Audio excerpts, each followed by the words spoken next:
मित्रों, आज हम बात करेंगे गोस्वामी तुलसीदास ने किन परिस्थितियों में बजरंग बाण की रचना की और बजरंग बाण की रचना करने के बाद उनके जीवन पर क्या प्रभाव पड़ा और बजरंग बाण के पाठ करने से हमारे जीवन पर क्या प्रभाव पड़ता है, इस बारे में हम आपको बताएंगे।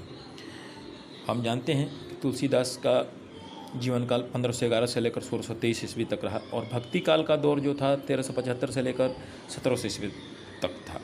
यानी तुलसीदास का जीवन काल भक्ति काल के ही दौरान आता है।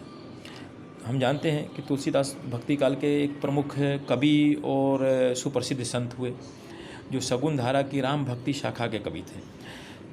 तुलसीदास के समकालीन भारत में बहुत ही प्रसिद्ध कवि और संत हुए भक्ति काल में, जिनमें कबीरदास, सूरदास, नंददास, कृष्णदास, चैतन्य महाप्रभु शामिल थे।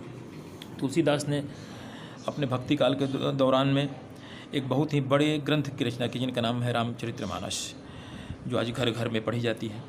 तुलसीदास ने रामचरितमानस को एक बहुत ही सरल भाषा में, अवधी भाषा में लिखा, जो भाषा उत्तर प्रदेश के चित्रकूट में बोली जाती है। एक बहुत ही सरल भाषा होती है, एक ठेठ भाषा होती है।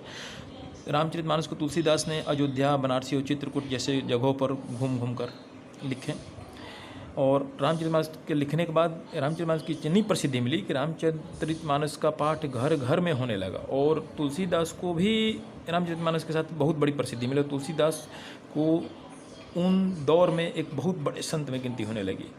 ऐसा एक बात पब्लिक डोमेन में प्रचार होता है कि तुलसीदास किसी मरे हुए व्यक्ति को जिंदा कर दिए हैं। ये बात सम्राट अकबर के पास पहुंचती है। चूँकि हम जानते हैं सम्राट अकबर का शासनकाल 1556 से लेकर 1605 ईस्वी तक था, यानी सम्राट अकबर तुलसीदास के ही समकालीन था। सम्राट अकबर को ये बात पता चलते हैं, सम्राट अकबर ने कुछ सैनिकों को तुलसीदास के पास भेजता है। तुलसीदास के सैनिक वहाँ जाकर बोलते हैं, सम्राट अकबर के सैनिक जाकर तुलसीदास से वहाँ बोलते हैं कि आपको सम्राट अकबर ने बुलाया है। तुलसीदास बोले मेरे सम्राट तो एक ही हैं, प्रभु श्री राम। ये बात सुनकर सैनिकों को नागवार गुजरता है कि एक छोटा मोटा साधु ऐसा बात बोल सकता है हमारे सम्राट के बारे में। उस समय सैनिकों ने तुलसीदास को जंजीर से बांध कर और सम्राट अकबर के सामने पेश करते हैं। सम्राट अकबर के सामने जब तुलसीदास पेश होते हैं तो तुलसीदास बीरबल से पूछता है कि ये कौन है। बीरबल बताते हैं कि गोस्वामी तुलसीदास हैं, एक बहुत बड़े संत हैं, एक बहुत बड़े भक्ति काल कवि हैं, जिन्होंने श्री राम चरितमानस की रचना की, जिसमें श्री रामचंद्र जी का गुणगान है, जिसमें श्री रामचंद्र की जीवन की कथा लिखी हुई है। ये बात सुनकर अकबर बोला कि आप मेरे लिए भी एक ऐसे ग्रंथ का निर्माण कीजिए। इस बात को सुनते हैं तुलसीदास ने मना कर दिए कि मेरा सम्राट सिर्फ एक ही है, भगवान श्री राम। मैं आपको अपना सम्राट नहीं मानता, मैं आपके लिए इस काम नहीं कर सकता हूँ। ये बात सुनकर अकबर जैसे महान सम्राट को बहुत गुस्सा आया। उन्होंने तुलसीदास को कारागार में डलवा दिया। तुलसीदास को कारागार में डलवा दिया और वहाँ से वो उनको निकाल नहीं रहा था। तुलसीदास वहीं कारागार में ही पड़े थे। फिर तुलसीदास ने बजरंग बाण की रचना की। बजरंग बाण की रचना करके तुलसीदास सिर्फ एक सप्ताह ही बजरंग बाण के पाठ किए तो फिर अकबर के किले पे, लाल किले पे बंदरों का हमला होता है। बंदरों का हमला इतना प्रचंड होता है कि अकबर के हजारों लाखों सैनिक भी कुछ नहीं कर पाते हैं और सारे सैनिक त्राहिमाम हो जाते हैं।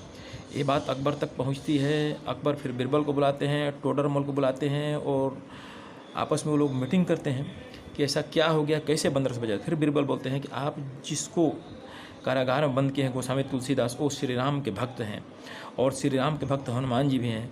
तो हनुमान जी के ही महिमा से आपके महल पे बंदरों का अटैक हो रहा है।